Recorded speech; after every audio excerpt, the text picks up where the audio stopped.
Constructing your life is about much more than just building a bank account. Each week, join real estate entrepreneur and mindset coach Austin Linney as he interviews guests who are constructing their dream lives and impacting the world around them on a daily basis. If you're an entrepreneur or wanting to start a business, or you just want to hear motivating stories of how others have overcome the odds, you are in the right place. And now for your host, Austin Linney. Guys, welcome back to Construct Your Life. This is Austin Linney here, and I have the honor of having Mr. Jordan Montgomery on the podcast. How are you, sir? Austin, I'm well. How are you doing? Thanks for having me. Thank you, sir. Thank you for taking the time. I'm good. You know, I followed your content for a while. I have a picture of who you are and what you do, but it's nice to kind of finally meet you in person. What I like to do with my guests is I like them to start their story wherever they want to, and we'll kind of go from there. Yeah, I grew up in small town, Iowa, Kelowna, Iowa, to be exact, the largest Amish community west of the Mississippi, Austin. So I had a great childhood, middle-class family. Dad was a blue-collar business owner. Mom was a teacher. I went to the University of Iowa, sort of as a social experiment. I thought, you know what, I'm going to go meet some people, have some great experience, but I just want to be an entrepreneur like my dad. And my dad ran a pretty simple business, little painting business. So he was a blue collar, kind of a construction guy. But I always really valued the fact that my dad could be at all of my activities, all of my games. He was just an omnipresent father, and really, really respected that, valued that. So from a young age, I knew I wanted to control my time and sort of create my own schedule. So I wanted to be a business owner. But I went to college, Austin. I realized there was two things that created an issue for me. Number one, I had no money when I graduated college. I was actually just in a bunch of debt. And number two, I had no experience. So I joined a company in the financial services industry where I could be in business for myself, but not by myself. So I had the support of a bunch of people, mentors, counsel, systems, processes. Didn't have to invest any money. Had a quick rise in that sort of business, working with clients, then eventually taking over an office. Had a big fall from grace at 27 years old. It completely changed my life. We might get into that. But that fall from grace is what gave birth to so many important and meaningful things in my life today. My relationship with my wife, our children, our business. And it's been said that sometimes your deepest hurt creates your greatest ministry. And that's our story. So I've just given my life to leading, serving, and coaching people. We have a full-scale coaching and consulting company, Montgomery Companies, 15 coaching partners. My wife and I run the business together. The big joke is I kind of run my mouth and she runs the business. So I do a fair bit of keynote speaking at larger corporate events. And then our coaching consulting work is primarily focused with athletes, salespeople, and executive leaders. So we live in Iowa City, Iowa, 3 young children. And life is good most days. So that's kind of the story, Austin. So what allowed you, as your kind of fall from grace at 27, what allowed you to take that and push it towards motivation and create what you created from it? And then on the back of that, why do people not do that more often? Like what is holding them back from taking that kind of step down to that fall from grace that you've seen over time? Because you used it to create something special, right? And others kind of just live inside of it for years on end. Yeah. Well, isn't it interesting that, there's that old quote that adversity builds character. Everybody says that, right? Like adversity builds character and that's the path forward. And I actually don't believe that's true. I know a lot of people that have hit adversity that have not progressed or have not moved forward. They're still dealing with major issues. That's not to say that they can't still move forward, but they haven't yet. So I believe adversity builds character if you allow it to. And it's still a conscious choice when you fall down, when you make a mistake, when challenge sets in. It's still a conscious choice to ask yourself the question, what part of the problem is me? What can I do to improve? Or if it really wasn't your fault, maybe it's something that kind of came upon you and it really wasn't any of your own doing. You still have a question to ask, which is, what can I learn? How can I use this to serve others? It's not about me, but it starts with me. So I think it really is a mindset. It starts in the mind, Austin, when you face adversity to say, okay, how can I use this for good? And I don't think God caused my event, but I think he allowed it to happen. And I'm fortunate that it happened. So many times you go through the valley and we don't realize that it's where all the good things happen. So the valley for me is where I learned about self-awareness. It's where I learned about stewardship, leadership. It's where I learned about who I was. It's where I understood faith in a deeper way, really where a lot of my deepest and most meaningful relationships were forged. So what prevents people, I think, is the inability to ask one simple question, which is, what part of the problem is me? Or what can I learn if it's a situation you're dealing with that maybe was just sort of forced upon you and wasn't, any fault of your own? Because we do go through those things too, right? Where it's a sickness, an illness, somebody forsakes you or leaves you. So I want to be mindful of that too. But for me, it was answering the question, what part of the problem is me, that really set me free and allowed me to move forward and grow. So what part of the problem was you? Yeah, I was a 27-year-old, ego-driven, self-absorbed young man. I mean, I really was controlled by the ways of the world, and I didn't know that about myself. I mean, it's kind of like people who are really annoying. They don't know they're annoying, which is what makes them annoying. I didn't know that I was being controlled that way by, accomplishment, achievement, my bank account, my status, but it very much defined how I saw myself. It defined how I saw others, how I viewed the world. And very quickly, my sort of goals preceded my values. Aeneas Williams said this years ago. He said, if you set your goals before you understand your values, your goals can take you to a place that you never intended to go. And that was sort of my story. I was moving really fast. I was pursuing things that won't last and really don't matter. And in light of pursuing those things and moving really fast, there was a staff member of mine who took a test on my behalf. I didn't report it like I should have when I found out about it. And it was grounds for termination. And all those things, although those things happened, they shouldn't happen. It was still an infraction. I spent the better part of several months making all kinds of excuses and pointing the finger. That infraction ultimately led to me being temporarily let go. And they moved my book of business to somebody else, which cost me millions of dollars in future revenue. And I was also involved in some real estate deals that went sideways. So I'll save our listeners the full story, Austin, but I went from sort of the proverbial penthouse to the outhouse almost overnight. My ordeal was very public. And although it wasn't malicious or intentional, it was careless and it was a bit casual.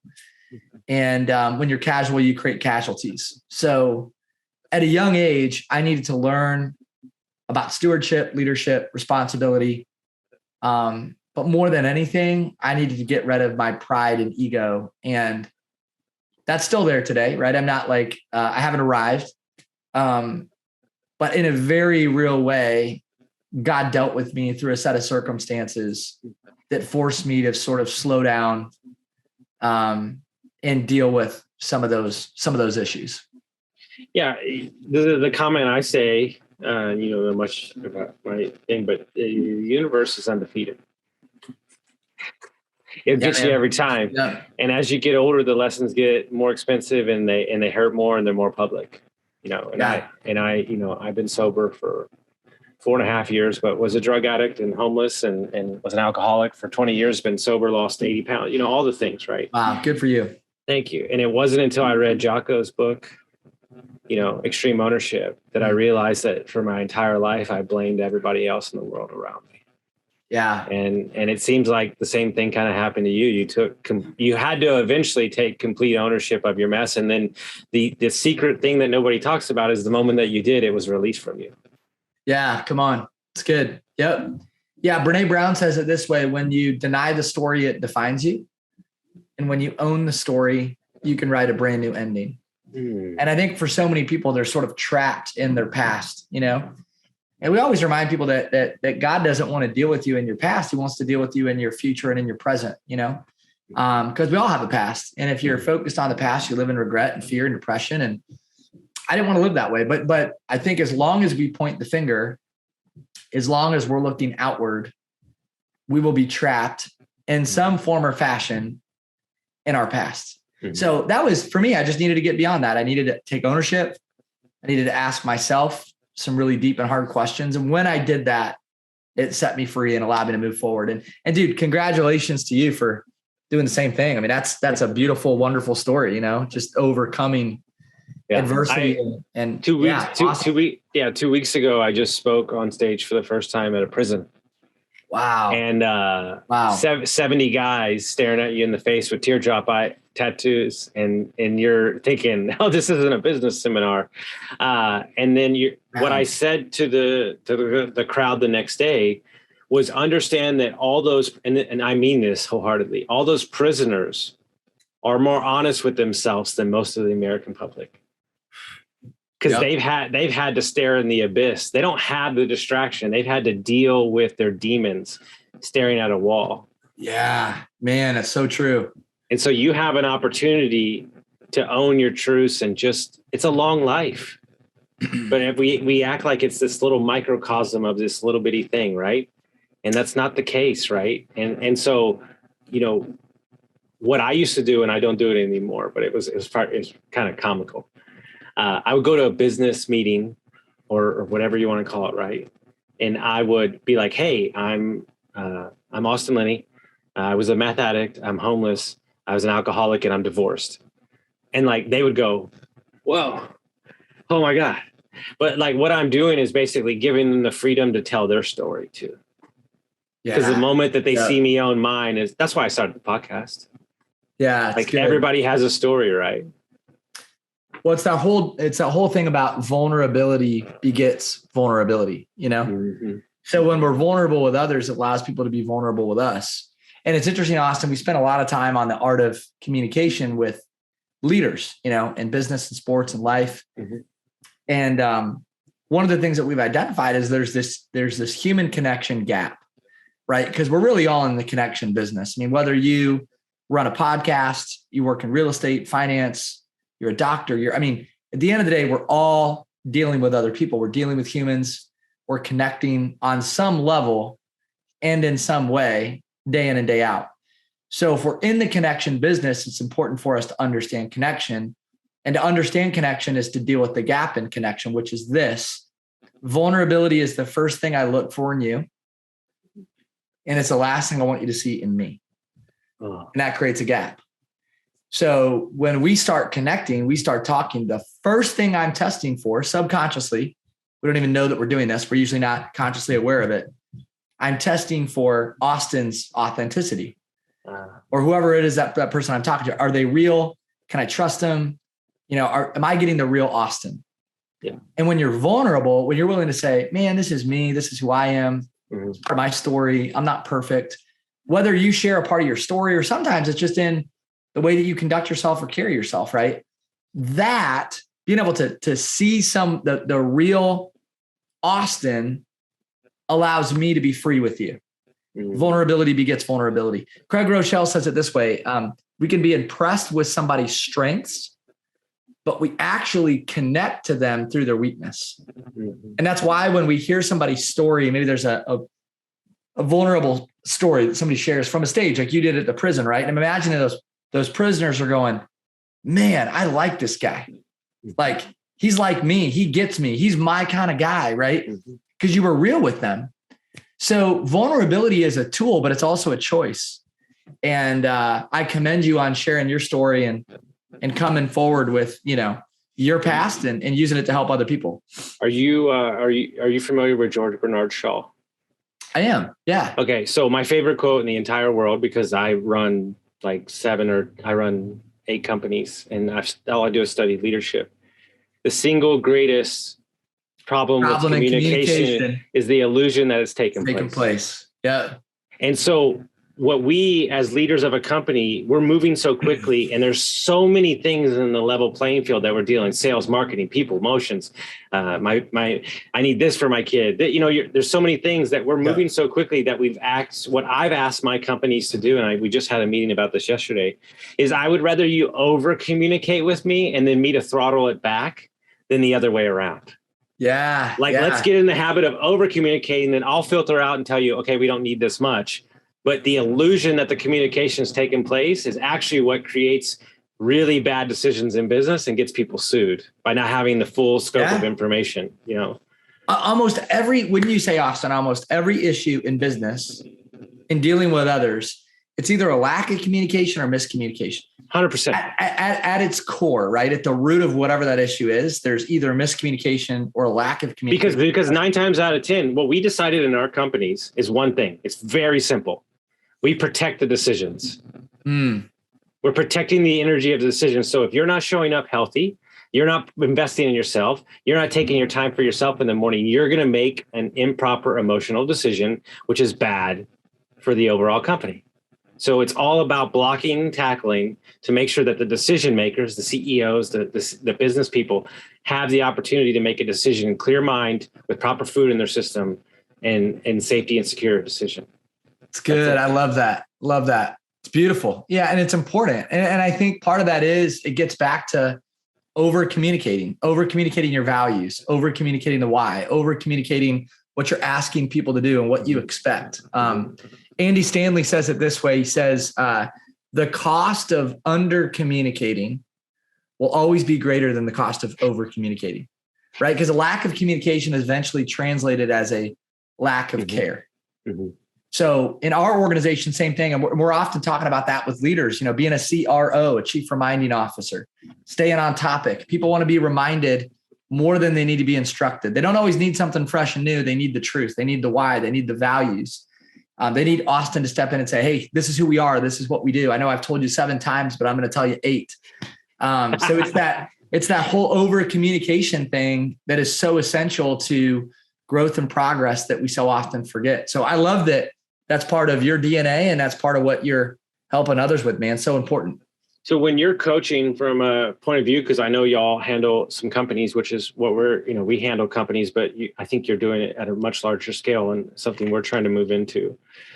One of my specialties, and I would imagine is the same with you, is that I'm really good at spotting talent, like the true intention of somebody and what they're capable of. They might not even know what they're capable of. One of my favorite people in the entire world is a doctor, a friend of mine, who said that, I didn't love myself enough to change, but I borrowed the belief in others long enough to change for myself. Ooh, good. And when I got sober and I got divorced, like that was the same thing. There was mentors above me, millionaire people, guys that I respected, had great relationships with their family that saw and say, hey kid, I don't know what it is, man, but you just keep rolling. Right. And so when you're out there and you're leading your people, like,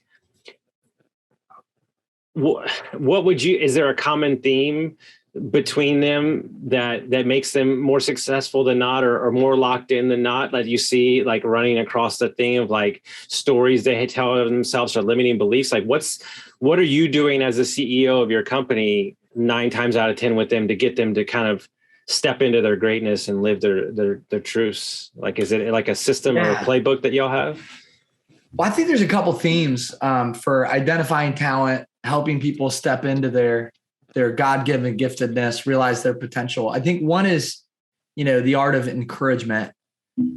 There's this big question that we often ask, and it's, how do you know if somebody needs encouragement? And the answer to that question is they have a pulse. That's how you know. So everybody needs it. People want to be known. They want to be seen. Oh my God. It's just the truth, right? And like, for whatever reason, we forget that. Like, we walk around as if people don't need that, or they already know that they're great or good at I would venture to guess it's the only thing they need. Yeah, it is. It's offering hope and depositing belief and transferring energy. It's pulling people aside to say, hey, Austin, I see something in you. I want to remind you of this. I know I've told you this before, but I'm going to tell you again. You're gifted. You're talented in these ways. This is what makes you unique, special, and impactful to our organization and to the people around you in general. And, there's this interesting study. Harvard Business Review conducted some research. They interviewed 4,000 recent college graduates, all of whom had quit their job within 12 months of graduating from college. So you got 4,000 recent college graduates. They all have one thing in common. They quit, whatever their first job was right out of college. So they interviewed these students and they asked them, why'd you quit? You were just a student, you graduated college. Why'd you walk away from that that first job? Was it lack of autonomy, lack of pay, lack of culture, lack of leadership? What was it? 79% of the 4,000 students surveyed said that a lack of appreciation was the number one reason. So they walked away because they did not feel encouraged, cared for, seen, noticed, and appreciated. So when it gets back to helping others grow, evolve, and step into their God-given giftedness, I think it starts with somebody saying, hey, I see something in you. You matter. I notice. People will go farther than they think they can when somebody else thinks they can. Point and simple. I run into it from time to time. There's a couple guys that we consult with that are, of the older guard. And I just look them dead in the face and I go, guys, this way that you think that these people will lead by shaming and micromanaging and yelling at, it don't work. It's so outdated and it's not going to get you to where you go. My team is empowered. They're allowed to make mistakes. They're supported. I would imagine that you take the same tack, and that's why y'all had so much success and grown as big as you have, because, what really did it for me was when I worked in the service industry, hotel. I was a master bartender, sold wine for years. But the last company I was with, the guy was a billionaire. He was worth like, $5 billion. They sold their company to Campbell's Soup. And he created this amazing thing down in San Antonio and a real estate company. And I looked at him and I waited on him all the time. I always saw him and talked to him, and he wore a cowboy hat and jeans. And I really looked at him and I said, okay, so everybody I've come in contact with, to my boss, to the CEO of the company, is amazing human beings. Stop, doesn't matter who they are. They stop and say, hey, are you okay? How's your doing? Anything we can do to support you? And I looked at that and I go, oh, it's really about what it comes from the top. And the people that aren't falling in line with that, and we had lots of employees, 100 plus, it didn't matter. You got weeded out real quick. Yeah. And I'm sure that happens in your companies the same way too. If the standard of value-driven personality and growth mindset and human connection is not met, I'm sure if they happen to got in, they leave real quick. Yeah, man. I mean, more is caught than taught, and so I think it's incumbent upon a leader to model those values and to be curious and to ask questions and to encourage others and to empower people. And so I love that story, man, that it does start at the top. And I think to this end of encouragement, Austin, one thing that I'd also say is times have changed. And I think, maybe like for our parents' generation, you think about like the baby boomers or even Gen Xers, there was almost this mantra of like, do it anyway, right? Like, hey, I know you don't like work, but you put your work boots on and you go to work and you don't complain. And you there's pride in that, right? Because that's kind of how they grew up. Like my grandpa was a 4th generation farmer and my uncle took over that. And that's just how those guys operate, right? Like, it doesn't matter if you like the work, you're going to put in the work, you're going to put in the time, and you're going to honor your family and provide. And then you have like Gen Zers and millennials who grew up in a participation trophy era. Very different in terms of options. Communication was different. Instant gratification was much more obvious, in our upbringing. And so we have shorter attention spans. Again, there are more options. We want to be coddled. Jason Dorsey says it this way, like our parents would have got called to the principal's office and they got the paddle.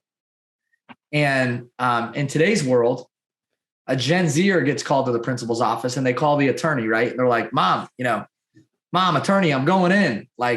So it's a different generation. The point is these Gen Zers, these young people, they want to be cared for and appreciated in a different way. And whether you like it or not, it's true. And here's one just practical application I'll give to our listeners, because I think this is important.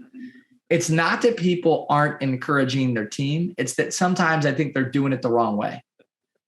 And they tend to prioritize the do over the who. And I think that's a mistake. So it's, hey, great sale, great week, great month. Love that presentation. You killed it. You had an awesome year. Austin, I so much appreciate all that you're doing. Keep killing it. Keep crushing it. Okay, well, that's fine. but that doesn't mean as much as when you speak to who somebody is. So we want to prioritize the who over the do. So I could say to you, I could pull you aside and say, Austin, man, I love your curious spirit. I think that's part of who you are. You're curious. You ask great questions. You're engaging. You're intentional, man. That's part of who you were made to be. That makes you unique. I want you to see that in yourself and know that that part of who you are provides tremendous value to our organization. So keep showing up that way because you're making a difference. So just because I'm transparent with my audience, by you saying that to me, there was a feeling that welled up inside me of energy, and it makes me want to run through a brick wall. So I'm trying to say, like, if you were that intentional as a boss or a leader, like it would show up, like it would directly into your. Yeah, it makes a difference. And like here's the thing, Austin. If somebody has a really big month or a big week, or they kill that presentation, well, everybody knows that. It's super obvious. And they probably got complimented 10 other times for the same thing. Mm-hmm. But very few people have probably pulled that same individual aside to point out their gifts, the things that part of their character, it's in their DNA, it's part of who they are. If we think back, all of us, so if somebody's listening to this right now, I want you to think back to your, like the 2 or 3 most powerful, impactful conversations you had in your whole life, like positive, uplifting, encouraging. Mm-hmm. And it's almost a guarantee that it had more to do with who you are, mm-hmm. and far less to do with something that you did. And maybe it was something that you did that led to the encouraging conversation about who you are.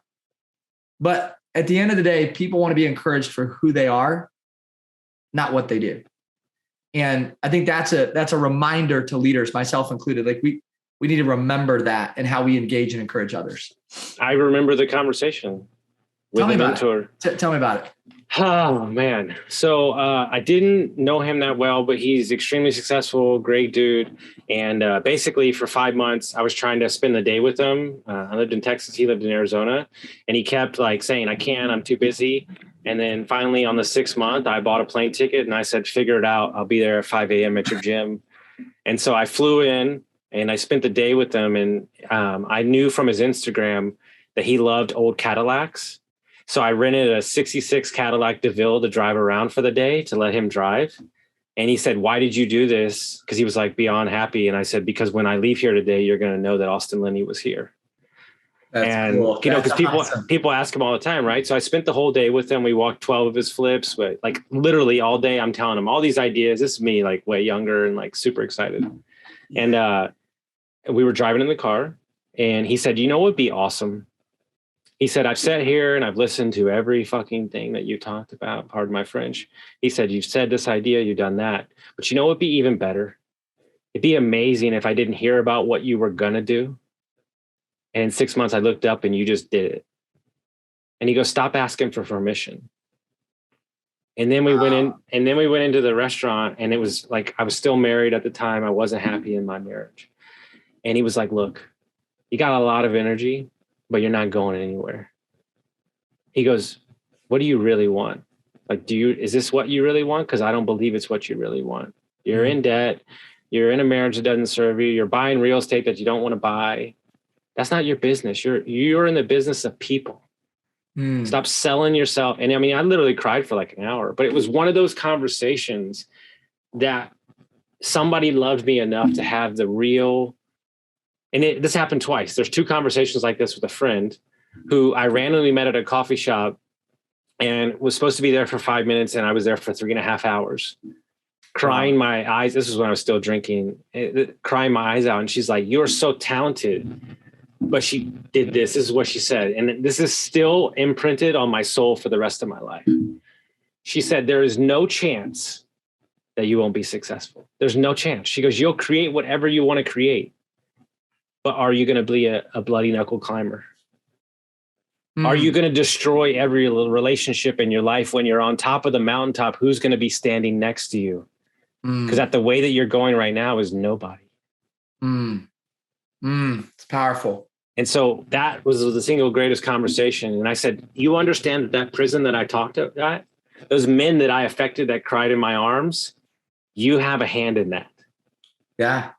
And, it's the truth. And those conversations, those truthful conversations that people have with you, is out of love. It's not out of them trying to get somewhere. And so when you find those people that are willing to love you and pour into you and create space for you, you gotta listen. You gotta let your ego step aside and say, maybe there's something there, right?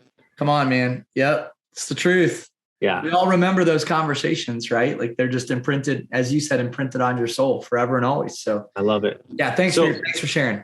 You got it. So if people want to find out more about you, they want to follow your journey, they want to hear about the companies, how would they do that? Yeah. MontgomeryCompanies.com is our website, Austin. So you could go to MontgomeryCompanies.com. Fairly active on Instagram, Facebook, all social media channels. Would love to engage with listeners. So if you have a question, you want to get in touch, send me a DM on a social media platform, LinkedIn message, Instagram message. Would love to be helpful. Would love to be of service and of value. And again, man, can't thank you enough for having me on the show. Appreciate what you stand for. You are one of the most engaging people that I've talked to in a long time on a podcast. So thanks for showing up with great questions, and really valued the time that we spent together. So thank you. I appreciate you taking the time, guys. If you got some value from this episode, send it to a friend, and we'll see you next time.